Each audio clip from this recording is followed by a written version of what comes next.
Professor Shing-Tung, Secretary for Innovation, Technology and Industry, Hong Kong SAR, Professor Shing-Tung, founder of St. Yao High School Science Award, Professor Dennis Low, Professor Vivian Yam, Professor Tony Mok, Yao Prize Asia participants, students, and everyone.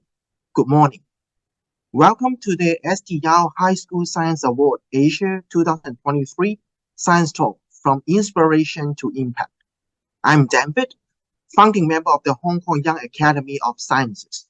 It is my great honor today to be your moderator for this online science talk, which is held jointly by the Hong Kong Academy of Sciences, Yao Mathematical Sciences Center of Tsinghua University, the Institute of Mathematical Sciences of the Chinese University of Hong Kong, and the Hong Kong Young Academy of Sciences.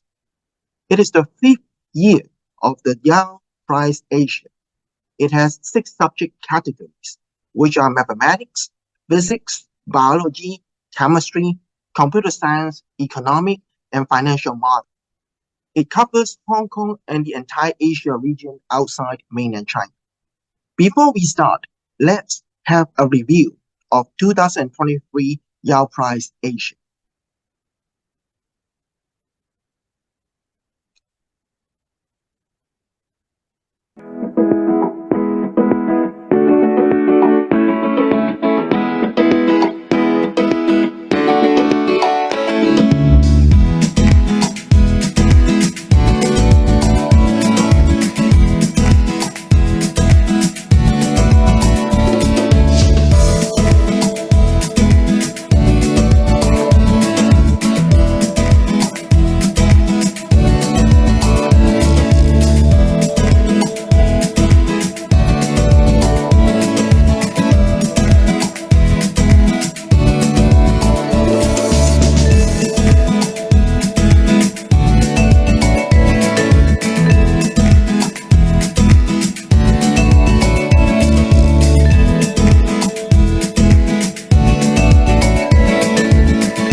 First, we have a pre-recorded opening remark by Professor Dennis Low, the President of the Hong Kong Academy of Sciences, to welcome you all to this science talk.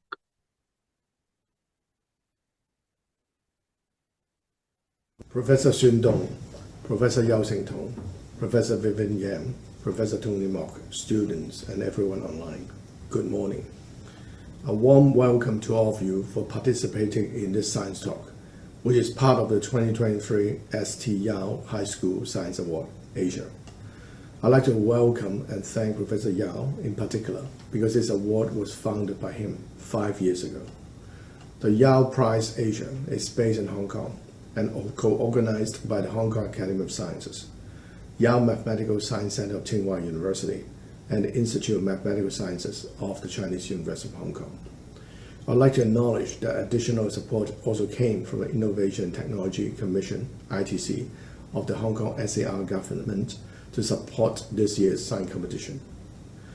As the president of ASHK, I'd like to mention that the purpose of ASHK is to promote the development and advancement of science and technology in Hong Kong, to educate and inform the public, and especially the young people, on issues pertaining to science.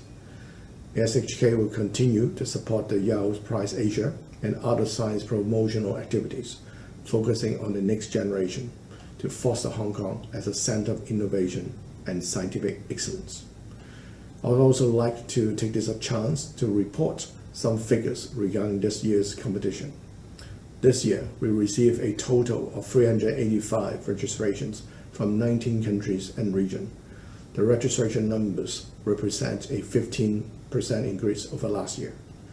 A total of 111 teams passed the first stage of assessment, which is the initial screening of the research proposals. The team were allowed to ask for advice from the teachers and experts in universities. However, the work had to be carried out by the participating students. Any commercial interaction between participants and the organization is not accepted. 38 teams were selected to participate in the final stage, in which oral defense would take place. They came from the Hong Kong SAR, Singapore, India, Macau SAR, Australia, Thailand, and Uzbekistan. We awarded a total of 23 prizes to the most outstanding teams.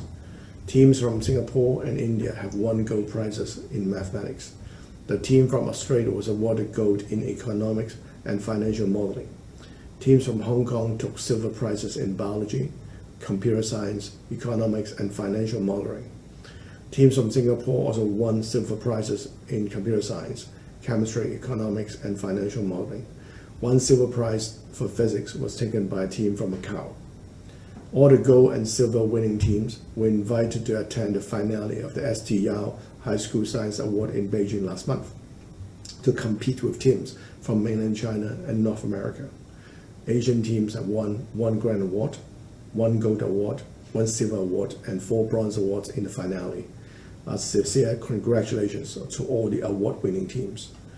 Apart from the participating students and supervisors, we're also most grateful to the 38 professors taking time off from the hectic schedule to help us out as members of the assessment panels. 9 of them were from the Young Academy of Sciences. I'd like to thank everyone mentioned just now in the various capacities, as well as members of our staff for all the hard work that's made this year's competition a success. It was especially gratifying to see the continued improvement in the quality of the projects and presentations. Finally, I'd like to emphasize that none of this would have been possible without Professor Yao, whose vision, dedication, and support is critical to the development of mathematics and science in Asia and beyond. Thank you. Thank you, Professor Low. We are also thrilled to have Professor Shing-Tung, Secretary for Innovation, Technology and Industry. He has a pre-recorded message for us. Professor Yao, Professor Low, Professor Yan, Professor Mok, distinguished speakers and guests, ladies and gentlemen, good morning. It is my great pleasure to join you all at today's online science talk of the YHSA Asia. My deepest gratitude goes to Professor Yao, the founder of this award, as well as the 3 co-organizers, namely ASHK, Yao Mathematical Sciences Center of Tsinghua University, and the Institute of Mathematical Sciences of CUHK, for continuing the tradition and bringing us another inspiring science talk today. Time flies, and it comes to the 5th year of YHSA Asia. Since its first launch in 2019, this important award has been promoting innovation in science and R&D among young talents in secondary schools. We are glad to show our continued support for this award through the Innovation and Technology Fund. I would like to congratulate all the awardees, especially our Hong Kong students, for their outstanding achievements in the competition. The theme of today's science talk is From Inspiration to Impact. It perfectly illustrates the aspirations of research activities by upholding innovation, originality, creativity, and persistence. This is not an easy journey, but it is definitely a meaningful one. In today's science talk, the word impact is not just about how impactful our R&D outcome is to the world, but also about how life impacts life. The personal stories and valuable advice from our outstanding scientists today will feed and nourish your studies, your career, and your life. Innovation and technology, INT in short, lays one of the most important foundations of our city. We have introduced various initiatives to enhance the INT ecosystem in Hong Kong, thereby strengthening Hong Kong's competitiveness and propelling our economic growth. In order to expand our talent pool, we have been devoting tremendous efforts to nurture, retain, and attract talents to ensure the competitiveness and sustainability of the industry, as well as the future prospect for our young talents.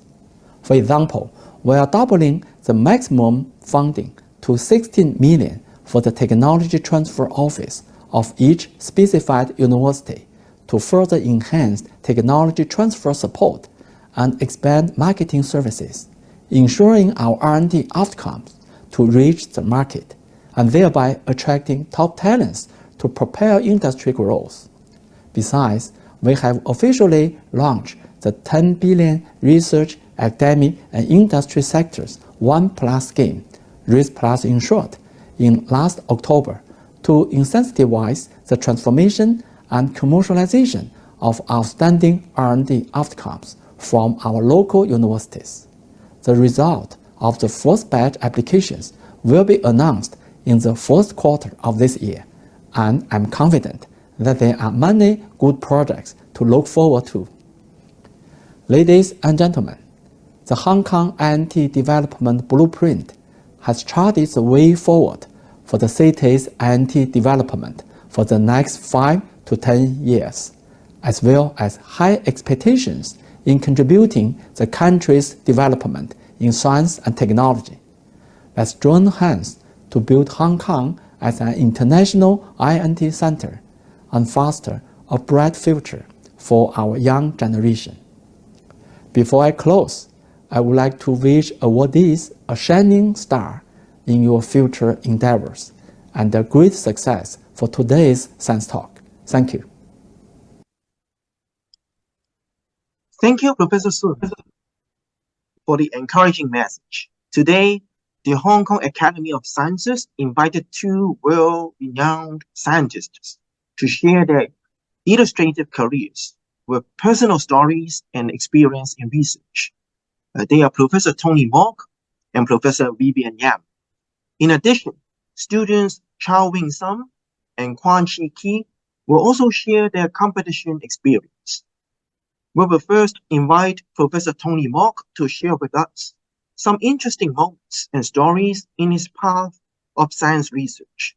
Professor Mok is the chairman of the Department of Clinical Oncology and Li Shufan Professor of Clinical Oncology at the Chinese University of Hong Kong.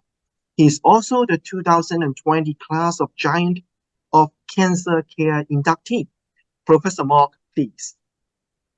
Thank you so much. Professor Yao, Professor Wong, Professor Lau, thank you for this opportunity to share with the young rising star in science across Asia. I'm going to talk about clinician science, but obviously it may not be for everyone. At the end of my talk, I don't know whether I will convince you to be one or convince you to not to become one. But this is my story that I like to share, the long and winding road in becoming a clinician scientist. This is my disclosure, and I'm on the board of directors of these 3 companies, AstraZeneca, HUTCHMED, and Insighter. So, start with the first question. What the heck is a clinician scientist? Well, I think it's actually very straightforward.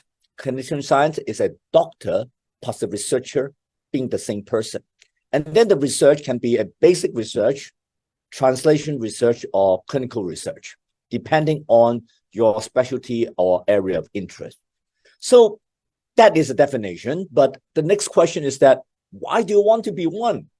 Well, it has to be fun, exciting, and rewarding. Okay, that's background of whatever you want to do in your future, whether a scientist or a teacher or whatever, you got to be fun, exciting, and rewarding all in one. So as a doctor, I think it's really quite rewarding in a way is that you can really help the patient directly. And that is a immediate reward in a sense that you help someone reward you with a smile. And also mentally, it's quite challenging that you'll be able to use the science that you know and apply in the clinic and change the life of a patient. And of course, in Hong Kong especially, the doctor profession is still being respected and relatively well compensated. So those are all the reasons why you don't want to become a doctor. But then why do you want to be a researcher in the same time? Well, being a researcher, I think is actually very rewarding that you can create science that change clinical practice. You practice medicine, but then people actually follow the science that you created. That is a good feeling. And also, the mental challenge is the fact that you see a problem in the clinic and you take it back to a laboratory, or you work for drug development, you work for diagnostic, such that you change the practice and provide a solution. And of course, if you're successful, you probably will be well respected in the community. And then, of course, if you're able to commercialize, as suggested by Dr. Shing-Tung, then actually there was a great financial reward potentially as well. So there's a lot of good plus, but the journey is long and winding. So first of all, no matter where you are, whether it's Singapore or India or Hong Kong, first step is enrollment in medical school. And that already takes a lot of your energy, I presume. I'm quite sure that some of you may be on the road already and you know how much it takes to get a good grade so that you can enroll in medical school. After that, you eventually graduated, do your houseman or internship, then you have to choose your specialty training. Now, it's unlikely that you can be a general practitioner and a researcher. You have got to be specialized in one area. So you need your specialty training. And eventually, after your training, then you may join university as an assistant professor. That is the so-called the step one of becoming an academic. Now, from medical school to become an assistant professor, minimum 12 years.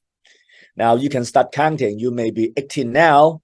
By the time you finish, you're already almost close to 30. That is how long it takes, a lot of hard work.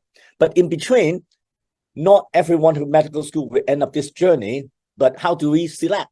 Well, in the Chinese university, we have something called the GPS program that we allow the top student to be able to involve with some research. So you got to get a taste of what research is like. And then when you become a doctor and doing your specialist training, then you continue to do some clinical laboratory research. So give you some potential so that you can be considered to become an academic. So that itself is hard work. But then from assistant professor is just an entry level. Then you probably need to become associate professor before you really set your foot on an academic career. And that usually takes about 5 to 6 years, depending on how smart you are and how hard you work. And in the meantime, you really work your butt off. Why? Because you really have to manage the clinical part of your job, but in the same time, you have to do research on the side because you have to establish your ability to do research. But after that, then you work even harder. Oh, and it may take God knows how long that you will eventually become a full professor because the criteria of becoming one is quite harsh. So being recognized as a clinician scientist is a progressive process, depending on your production, depending on how good you are, and eventually you die or retire. So that is a long and winding journey. But allow me to share my journey. So my journey is not as smooth. It's long and winding as well. But this is where I start, a dumb-looking kid. So honestly, I wasn't that smart. I'm not that smart either. So as a child, I just like to play. And then I don't really focus much on academic work.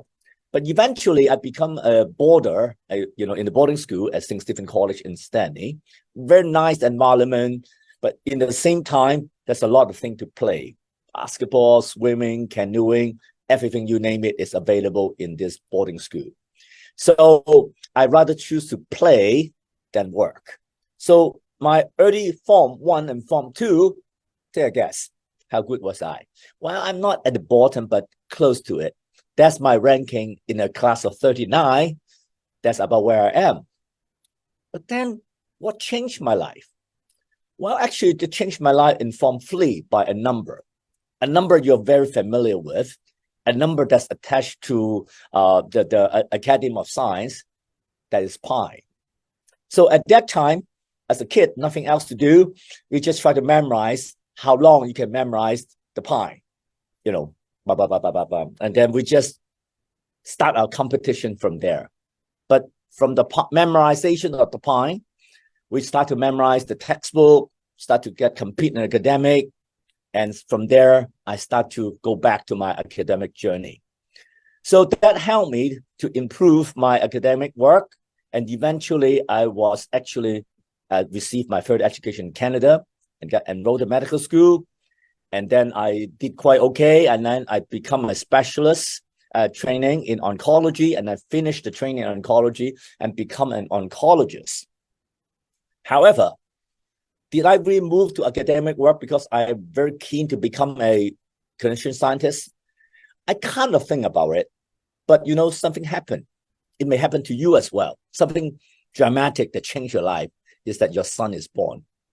So my son born at the time of my completion of my academic training in oncology. If I stay on academic to do a PhD, I have to be quite poor. And then I have to support the family. And so I decided to say, hey, I have to support my family. So I decided to do private practice in Canada, in Toronto. And then it turned out that I can speak Cantonese and English. Then I have a lot of Chinese patients, and I built a rather big practice. So you may ask, how to come back to become an academic? Well, it is quite incidental. I was practicing in a small community hospital called the Scarborough Grace Hospital, where a lot of Chinese live around that area and relatively popular because I can speak the language. And only in 1995 that I actually happened to come back to Hong Kong to visit family. And I met up with one of the younger professors that I met in a conference. He's Dr. Thomas Leung. And I just visited him in the CUHK.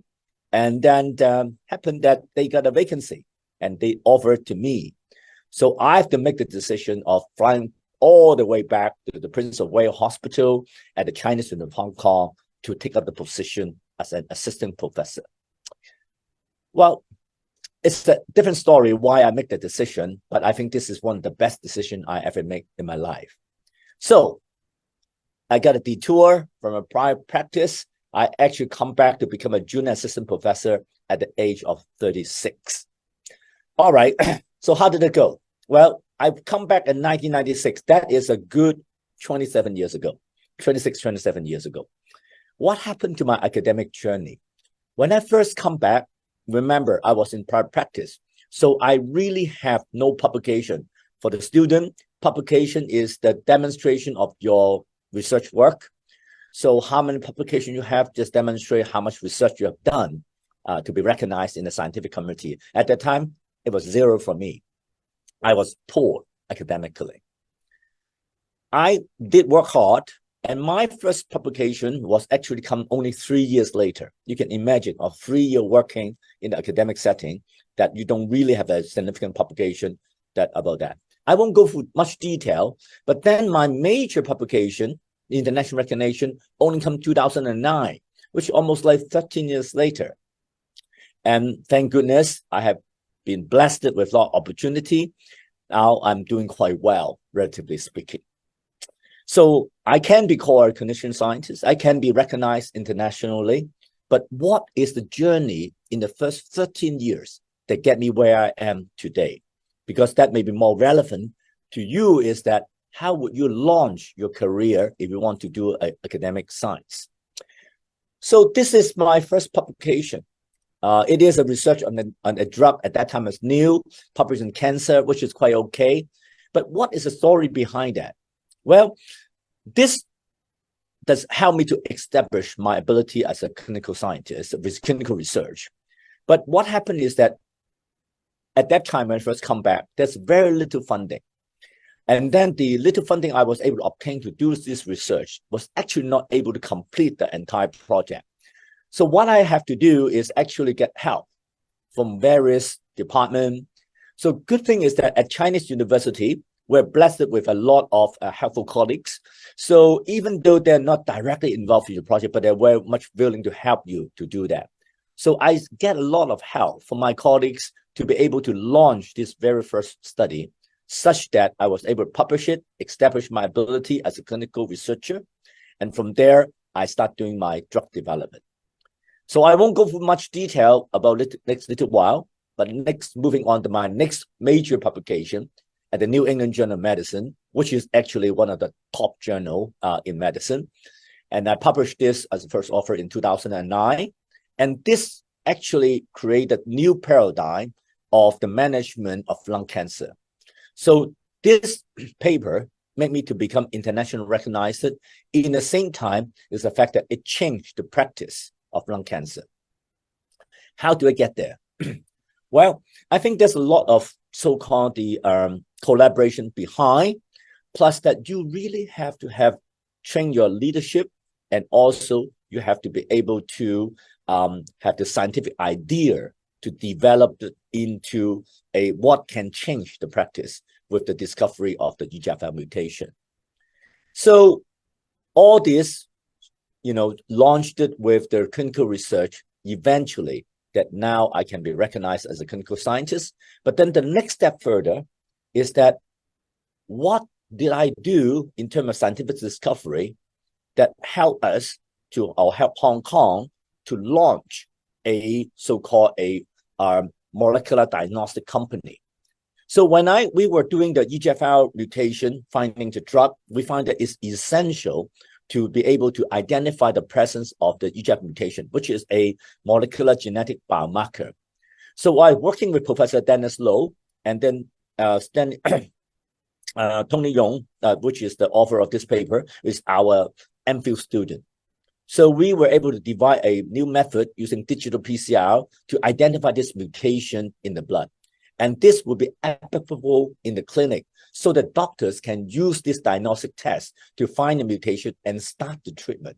So we're transforming something we discovered in the laboratory in the university.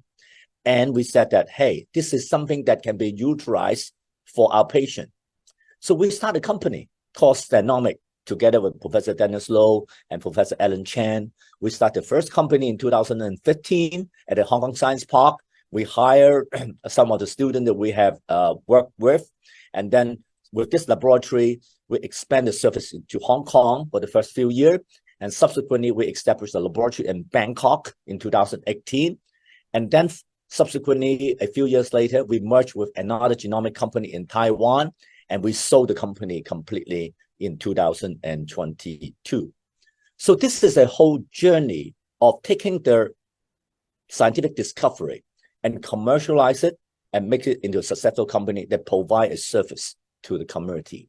So being a clinical scientist, that is the advantage, that you can take a clinical problem and then translation into solution and take the solution to the public. That is exactly what Hong Kong's need. That's exactly what the regions will need, is to use the scientific innovation and commercialization. But in the last few minutes, I want to share with you what is required in this journey. It's just a little bit of personal experience. I think start with number one criteria, no doubt, diligence, working hard. What you're looking at is a dark hallway in a hospital. I have been walking through this hallway many, many nights, many, many times. And you take your tired body that will work during the day, but people still wake you up at night, and you still go to attend the patient. But at the end of this dark hallway, you know there's a patient waiting for you to solve the problem for them. It is a good feeling, but it requires huge diligence to become a doctor, to become a specialist. It's a process that all of us have to go through. And for the same thing, it's the same diligence have to be put into your research, because there are a lot of dark time when you are doing your research. the time that you failed with your study, the time that you failed at your research, the time you cannot get money, the grants, and all this are hard work. With the diligence, then you need to be motivated. No one can work hard if there's no motivation. A lot of people can run marathon, but not everyone can finish. There has to be a strong motivation why you want to finish your marathon. In this long journey to become clinical scientist, you have to ask yourself, what motivates you? Is it really the scientific curiosity? Is it really the money behind? Is it the respect? What will be the one reason that motivates you to do all this hard work? So no, I cannot tell you what should be the motivation, but you have to find yourself the motivation to do all this. The next one for scientists, just like all science field, you have to start with curiosity.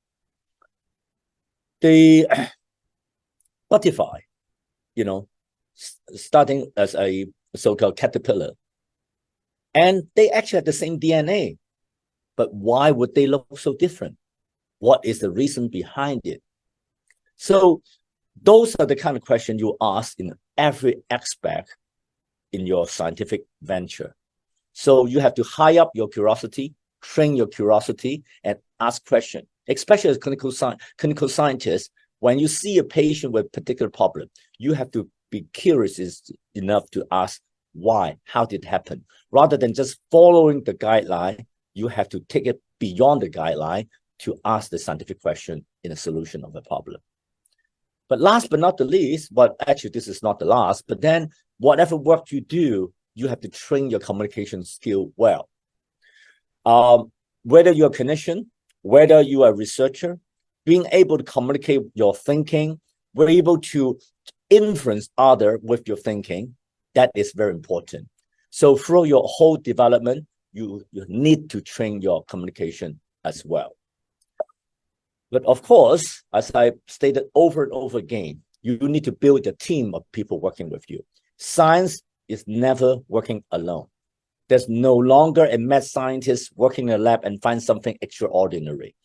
The scientific work is always a collaboration with your team, with other team, such that you can advance. And then how you work with your team, how you lead the team, that is a skill that you had acquired in the pathway. Now, up to this point, I actually have not mentioned anything about intelligence. As I said, I start off as a dumb kid and I may still be a dumb man. You do need certain degree of intelligence, but you do not need to be high intelligence like Professor Yao. The mathematician, they need to be very highly intelligent. But as a clinical scientist, you can be dumber like myself. So, but then you need to have a certain degree of logical thinking, a reasonable memory, then you can take on your career very successfully. But one last thing, this is really the last thing, is that in your journey, you need friendship. You need a lot of good friends around the world. And the picture you see, all of them are friends and collaborators from Europe, United States, Asia. We all work together. As a matter of fact, I'm in a conference right now in Hong Kong, and about 6, 7 of these friends on this picture are actually with me now doing training of the lung cancer training for the Asia Pacific lung cancer specialists. So all this is a very fruitful and rewarding journey as long as you hold on to the friendship. And I'm going to summarize. A clinician scientist is a doctor plus researcher. You have to do both. It is challenging, but yet very much rewarding, both potentially in terms of respect and finance. But it is a very lengthy journey. Take a lot of commitment. You have to become a specialist. You have to become an academic. But then you do not need to be too smart, but you have to work very hard, motivated, curious, and capable of communication. And then friendship, to me, is the most essential part and also a bonus. So in all, if I can do it, so can you. Thank you so much. Thank you, Professor Mo, for your attractive sharing indeed. We now invite Chow Wing-sung and Quan Chi-Ki from Ching Middle School, 2023 Yao Prize Asia Biology Silver winning team to share the experiences in the competition. Winsome Cheeky, please. Okay, thank you.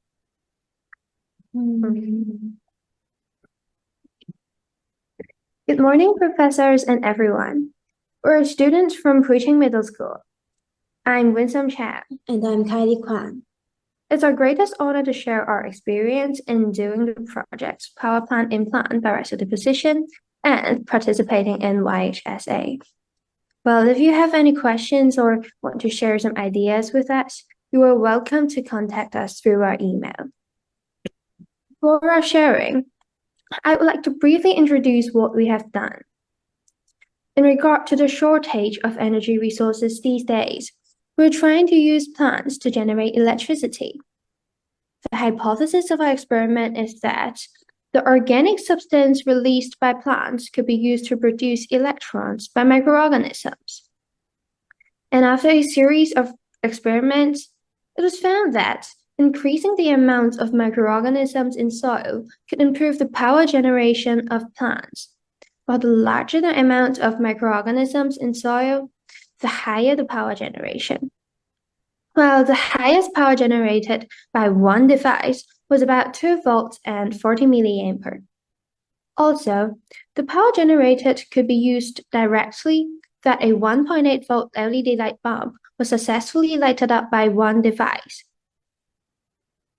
So you may wonder, why did we investigate this topic? In fact, when we were in Form 2, our science teacher asked our class to design our own research in groups and work on a proposal for the project. At that time, we actually had no idea. Hence, we searched for some simple experiments on the internet and saw something called potato cells. Wait, if potatoes could generate electricity, then how about plants? We thought. Though there are lots of error and misunderstanding, this was how our inspiration came from. And after working on literature reviewing and researching, we found that generating electricity by plants might be possible. So we kept going on, and here comes the Power Plant Implant project. And it was very grateful for us to have the opportunity to participate in YHSA, but there are some challenges throughout the long time of conducting the experiment and the tough process of preparation.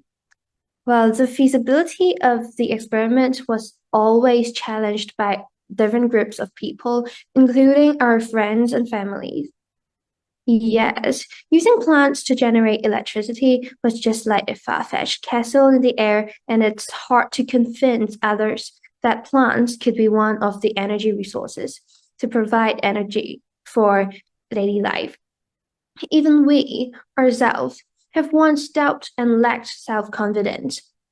However, when we heard the judges asked if the technology could be applied on the Christmas tree to provide energy for decorations on it by the tree itself, we were literally excited and moved that we have finally won the public's validation and interest in our project. Also, during the composition of our research paper, not only the principle, experiments, and results are important, but also the formatting and data analysis. It's time-consuming to fit all the requirements and make the format clear enough. Take our case as an example. One of the units, millivolts per meter square, requires a lot of calculation. There are many mistakes which may appear during the process, not to mention fitting all the requirements. So we needed to review all the data and reformat the whole document before starting a new part and submitting the paper. This takes plenty of time, and that's why we were always fighting till the last minute and could strongly feel our heartbeat. Yet, it is all worth it that we have finished our own research paper that we're satisfied with. Then, we would like to share some of our experiences. During these years, I've learned that we should never underestimate ourselves and how strong the power of persistence is. I didn't believe in myself all the time when the project had just started. Well, my first impression on doing scientific research was basically to keep reading research papers and doing more and more experiments. I really admire the scientists that their final investigation or invention that could benefit many. But I've never thought that I would be taking part in this domain one day. Textbooks was the only source of knowledge in my cognition. So I didn't actually know how scientific research could be done, and I didn't trust myself at all.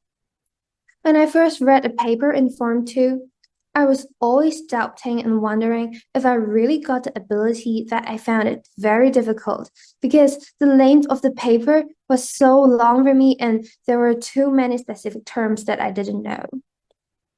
The idea of giving up had appeared several times in my mind.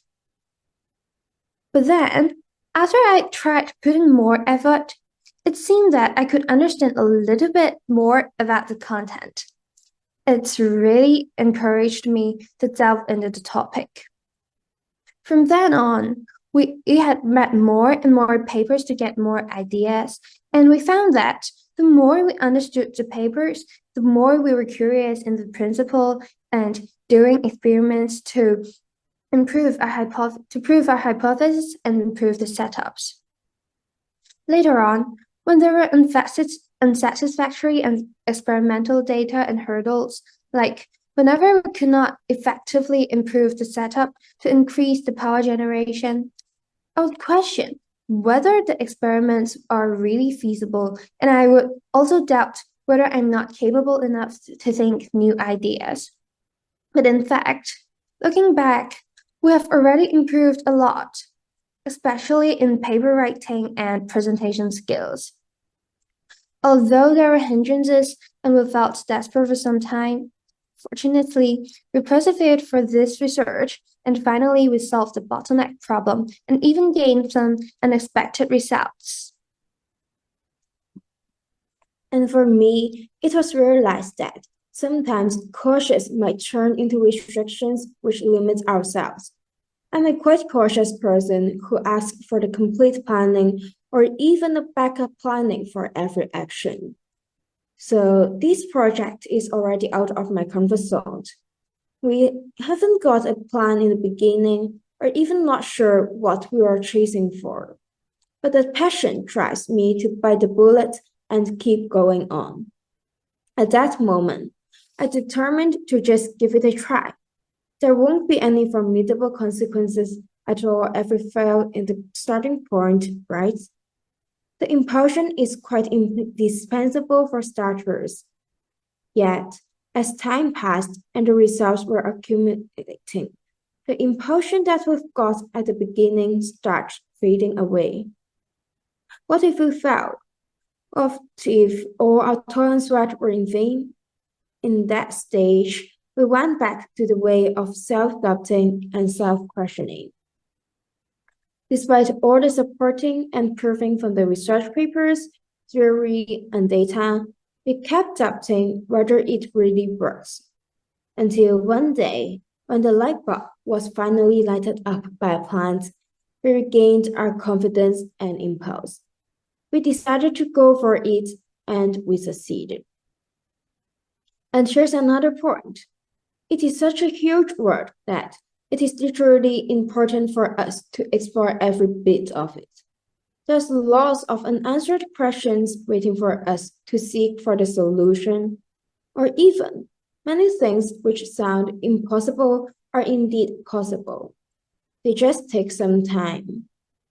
For example, I'm quite sure that most people would have thought that generating electricity by plants is just pie in the sky. But right now, we are here to tell you nothing is impossible if you never give up. We have tried several times to use the electricity generated by plants to light up a light bulb, but we failed. It was in fact quite depressing, yet we're not satisfied by the achievements then. So we worked on it and worked on it.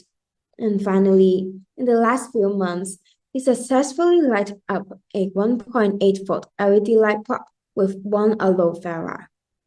That's why we would say the only way out for all problems is to restart with another direction until there's a breakthrough. Well, if you give up just for a tiny mistake, there's no way that you could surpass all the challenges. Well, I'm afraid that we have to stop here today. But thank you for your attention. Thank you, Wing-Song and Shih-Ki. Next, we will have a pre-recorded sharing from Professor Vivian Yam about her inspiring science career. Professor Yam is the Philip Wilson Wong Professor in Chemistry and Energy and the Chair Professor of Chemistry at the University of Hong Kong. She is also the 2023-24 Biner Medal awardee. Let's watch the video.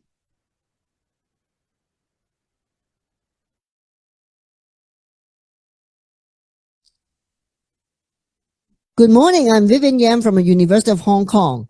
Today I'd like to talk about chemistry as central science to energy, materials, and biomedical research.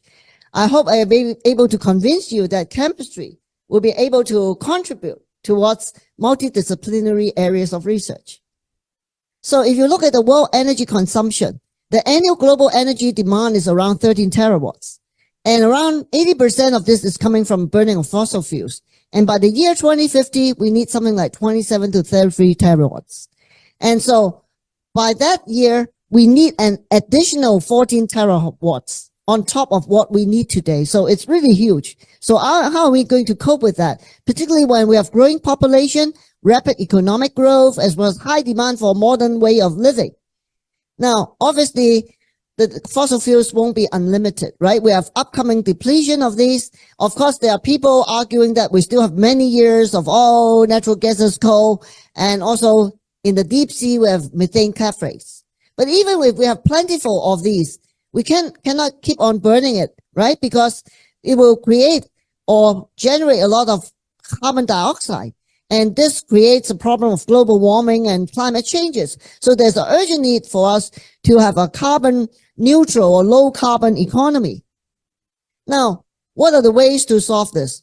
There are many ways. And one way is if we can develop clean sources of renewable energy. And obviously there are many ways to give you clean sources of renewable energy. We believe solar is really a very attractive option because 1.5 hours of sunlight falling on Earth globally, we already will be able to get 13 terawatts a year.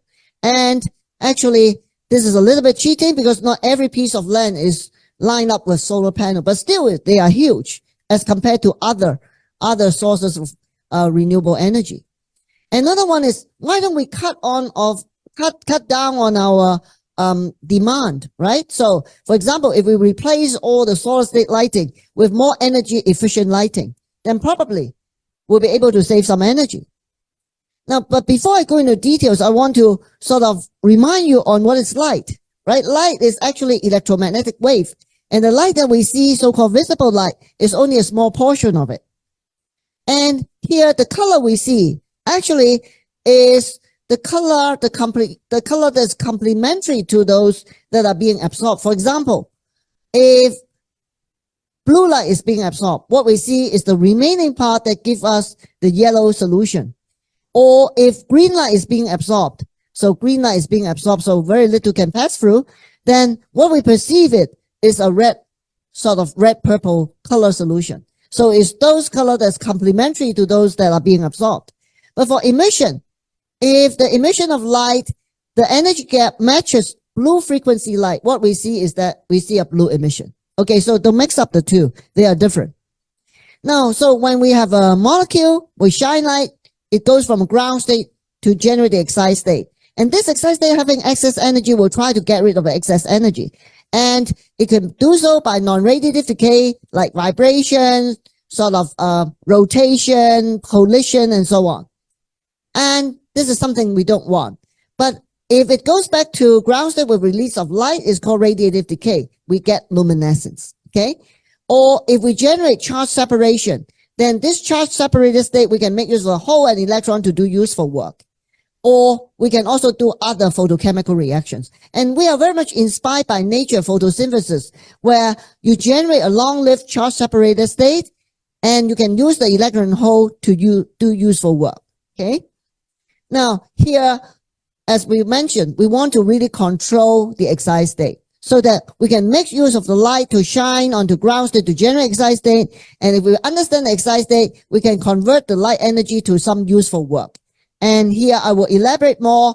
Here, if you have a long-lived charge separated state, you have an electron hole, and if you can collect it at the two electrodes, then you'll be able to generate solar cells. And this is how the solar cell works.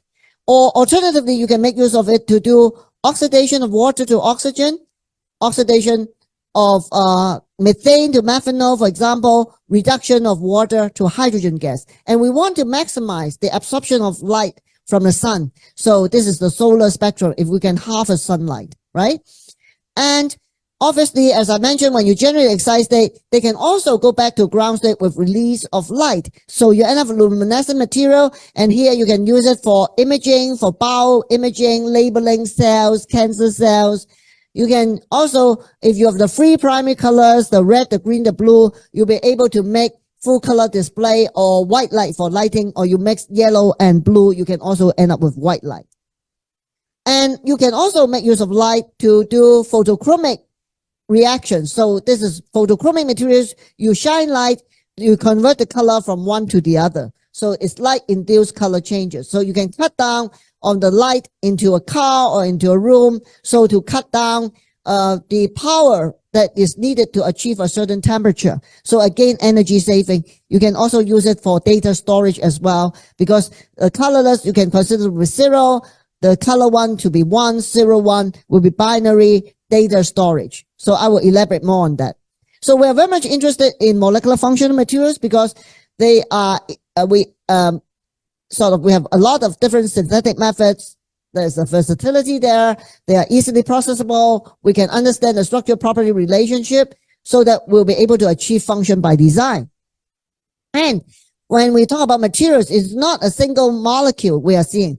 It's a whole ensemble of molecules packed together. So if we have a way to manipulate the intermolecular forces that hold them together, then we can affect the molecular packing, the orientation, the alignment, and so on. And probably we can come up with some innovative molecular materials.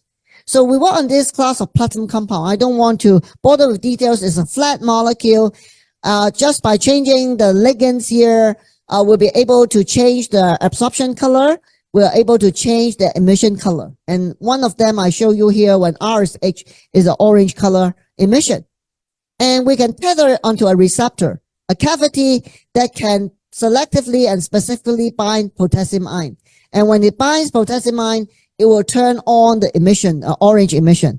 But other metal ions won't be able to do it. So you can do it for selective sensing of potassium ion and even for imaging potassium ions in a cell for mapping.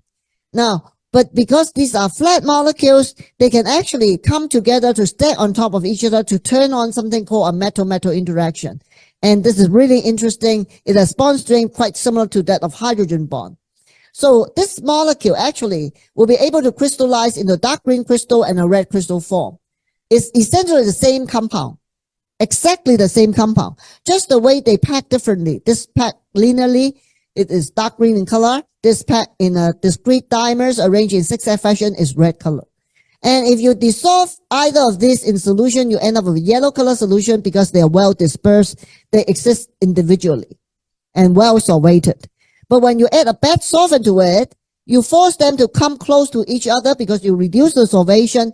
And now you turn on the metal-metal interaction, you see the blue color change or sometimes magenta color change. And instead of the orange emission from a yellow color solution, you now have a near-infrared emission coming from this blue or magenta color solution. And besides that, you can use temperature to modulate this. When you reduce the temperature, again, you are reducing the solvation, forcing the molecules to come close to each other. Again, turn on the metal-metal interaction. They give you this blue color change as well as near-infrared emission. So they are so-called thermochromic, temperature-induced color change. So you can use it to sense temperature.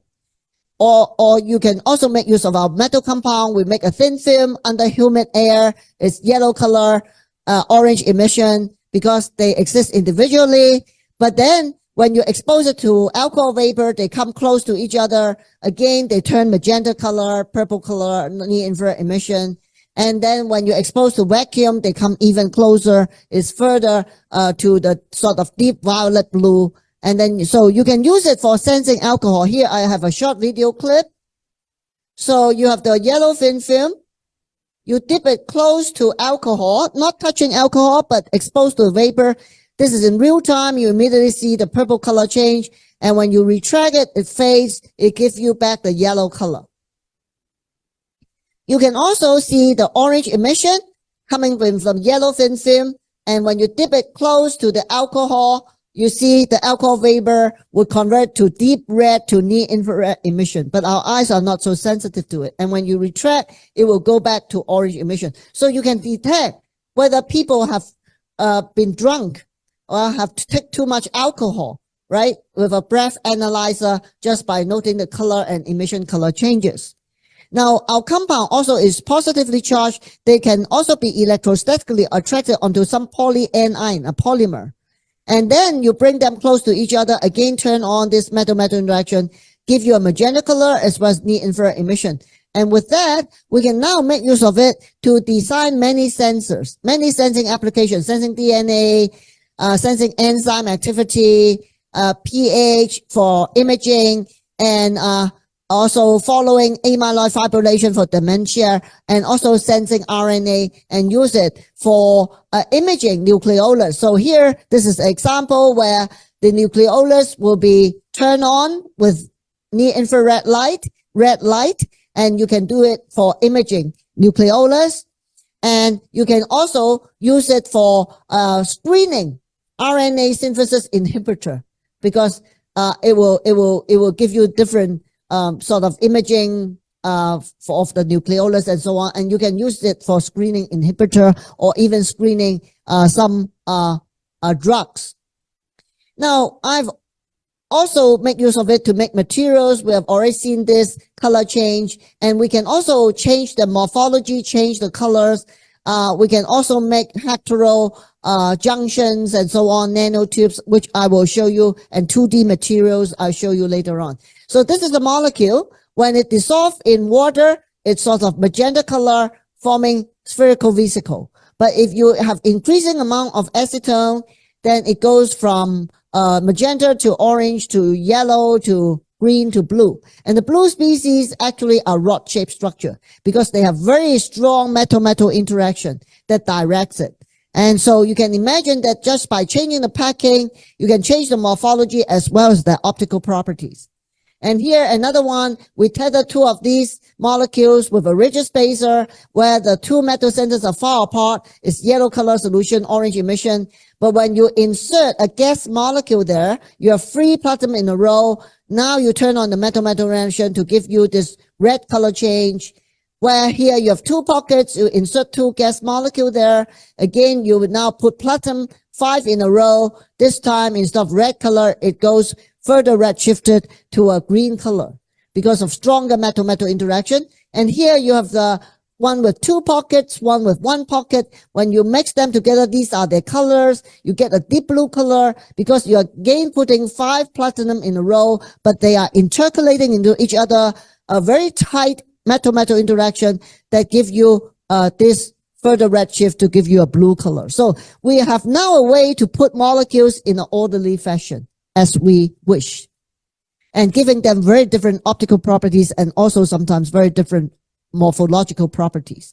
Now, this one is another one. With this molecule, we can make nanotubes, very monodispersed, lamellar packing, whereas you just introduce 3 bulky groups here.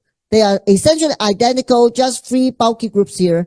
Then instead of getting the tube, you get the ribbons. And you see, besides the morphology differ, the color, the optical properties also differ. So we can understand all the mechanism. We can also make a tri-platinum species with 3 platinum square plane flaps lying sort of orthogonal to the central ring here. And then they can dimerize. And when they dimerize, like a Y shape, when they dimerize, you can imagine they get a honeycomb porous structure. And we can see from AFM, they form layer structure, monolayer, bilayer, trilayer, and they are porous with pore size around 3.6 to 4 nanometer. And as I've said, they come in layers. very orderly fashion. And if we make a membrane out of this, we can actually use it to extract heavy metal waste, platinum waste. And then later on, we can recover the platinum waste out of it. So this is very important for cleaning the environment. And also, if we make a thicker membrane out of these molecules, what you see is that because the pore size, as I said, is around 3.6, 3.8 nanometer. So we have a mixture of red emissive and green emissive quantum dots. And only the green emissive quantum dots that are smaller than the pore size can pass through. The one that's larger will be retained up there. So you can use it for nanoparticle separation. Now, besides that, we can also do a co-assembly with our molecule. We grow a certain length. We use another unimer. It grow another certain length. It's like growing heterojunction. And we can also make use of the metal-metal interaction, as I've said, with bond strings similar to a hydrogen bond to line up gold nanorods either in an end-to-end assembly or side-by-side assembly. So we can really manipulate intermolecular forces to make them put in a certain order. Now here I want to switch gear a little bit because as I mentioned, we make these molecules that absorb light. They can harvest sunlight to do photocatalysis, to make solar cells, or to do sensing, as I've shown you. So we need to have a control of their assembly, their packing, their orientation, and so on. And also the color of their absorption, the color of their emission. But besides that, some of them, as I said, when you generate excited state, it will come back with emission of light. Now, if we can replace lighting with this organic light emitting diodes, OLEDs, it's more energy efficient because for incandescent light, more than 90-something% of energy is really lost as heat. And actually, globally, we need something like 20% of the energy just for lighting. So if we can replace it with more energy efficient lighting, that will be great. So you can also imagine that with OLED, besides for lighting, you can also use it for thin film, bendable, flexible, stretchable. So you have all these bendable curved TVs, monitors, smartphones, VR, AR, right? And even lighting in cars and so on. And here is really the timeline of products. The first one is the Kodak camera. And now you have all these smartphones, rollable, bendable, iPhones, smartphones, monitors, display, VR, AR. I don't want to sort of elaborate more. Now, and as I've already mentioned, when you shine light, you generate excited state. They will dissipate the energy either as heat or as light. So this is photoluminescence. But actually, electroluminescence, which is the principle of OLED, works a little bit differently.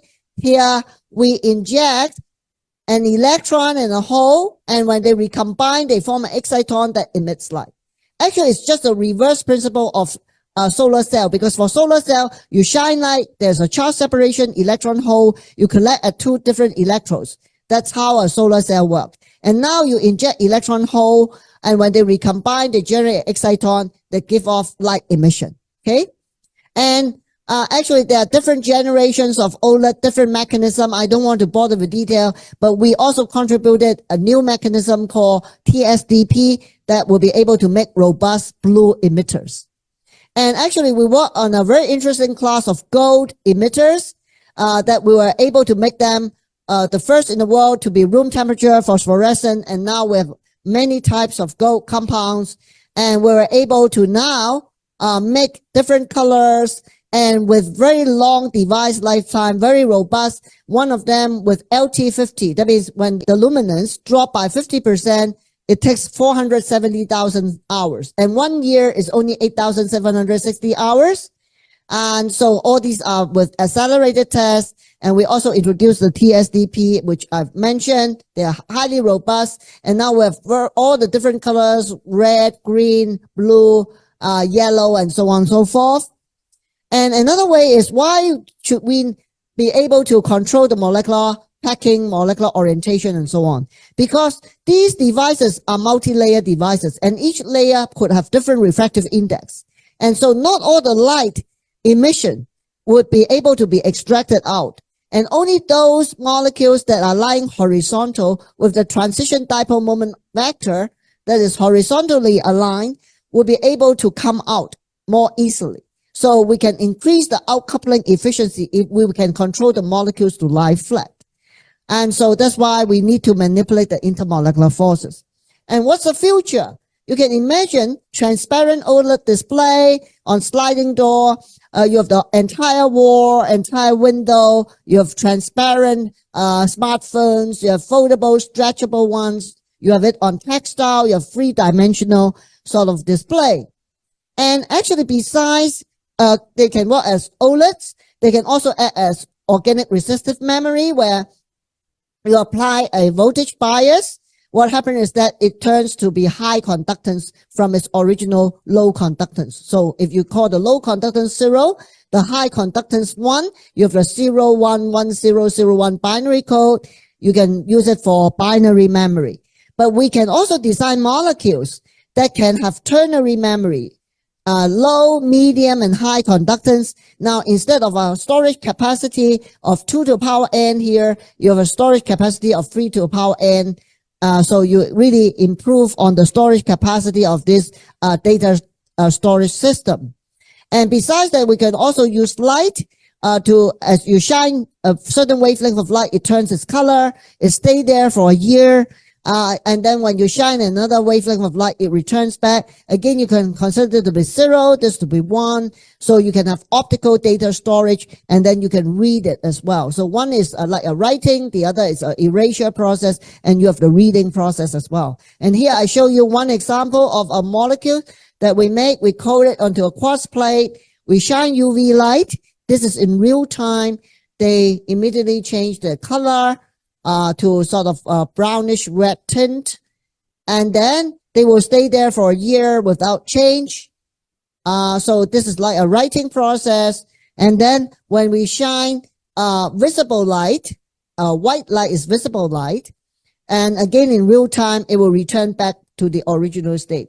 So it's a 0, 1, 1, 0 writing erasure process, and we can read it for reading as an optical sort of readout. And so with that, I really want to close. So this is Hong Kong by night, or you are welcome to come to Hong Kong. And I just want to share with you my journey. I was trained as a coordination chemist, inorganic chemist. I tried to learn organometallic chemistry. And then after I learned this, I make luminescent materials. I make molecules that could absorb sunlight, that could be used for making solar cells, for photocatalysis. And those that will generate excited state to give off emission. I also learn about how to make organic light emitting diodes, to make OLED devices for display, for lighting. And I also use the luminescent materials for sensing, for bioimaging, for example, imaging cancer cells, for screening inhibitors, for biomedical research. So you can imagine that one should not be narrowly focused. You should be open-minded. You should learn things that you have never learned before by yourself. So that's why a very sound foundation of science, the concepts and the principles need to be really clear. Then you can really learn by yourself. It's a lifelong self-learning process to upgrade yourself, so to catch up with all the very fast-growing science and technology development. Every day there's new stuff coming out. And how can you learn all these, right? You learn by yourself. That's why you need to have a very solid foundation in science. So with that, thank you very much. Thank you, Professor Yam. Now, may I invite Professor Yao, the founder of St. Yao High School Science Award, to give a closing remark for today's science talk. Professor Yao, please. Yeah. First of all, I'm very grateful to the Hong Kong Academy to fund this operation of the Science Award. The Science Award actually has been going on in mainland China for many years, starting in 2008. I found that it's very rewarding to see our young students growing up after learning and also doing some research in high school, and get the best way to meet the judges who are well-known scientists in the field. And I have talked with many of our young students. They all feel extremely happy because some of these judges, their name appear only in textbooks. Well, today I listened to Tony Mok, Professor Tony Mok and Vivian Yan's lecture. I found that fascinating myself. If I were young, I probably would choose biology or chemistry too. They are very much related to mathematics, actually. Many of these new developments are very entertaining to mathematicians for applying their technology and their knowledge. I think the 21st century is a major century for interdisciplinary interaction between subjects in different science. And we are seeing much more cooperations from different fields. And so that's why one of the reasons why in this competition we have 6 different directions that we hope students and faculties could work together. And I see very much excited actually to see that the students are able to give such a deep and interesting research. Especially I see from my high school, preaching middle school, where they perform very well. The 2 girls are talking about the subject of great interest to me too. So they said, nothing is impossible and never gave up. I think that's very important. But on the other hand, we do have to learn the basics. Without knowing the basics, we could not advance. And I really hope that in Hong Kong, the basic education from the fundamental level, namely from high school all the way up, being respected and being encouraged by the government. And also that all our children, starting from high school, would be excited by the curiosity and the interest of science. And I believe there's a long way to go to build it to be absolute first class in the world. But we are approaching that. And I hope this science competition would help our students to go in that direction. Again, let me say that I'm grateful to Hong Kong Academy and all the staff and workers working together for making it to be successful. And I believe that we have done a great work this year. Many of these awardees are approaching the best in the world. And I'm really happy to see that. Thank you. Thank you, Professor Yao. Yeah. Here, we would like to thank all the speakers for their time and for sharing their experience in the path of scientific discovery. This is the end of today's science talk. Hope all of you enjoyed it. Stay tuned of our website and also our social media for the news of Yao Prize Asia. Have a good weekend. See you at the next event. Goodbye. Bye-bye. Thank you.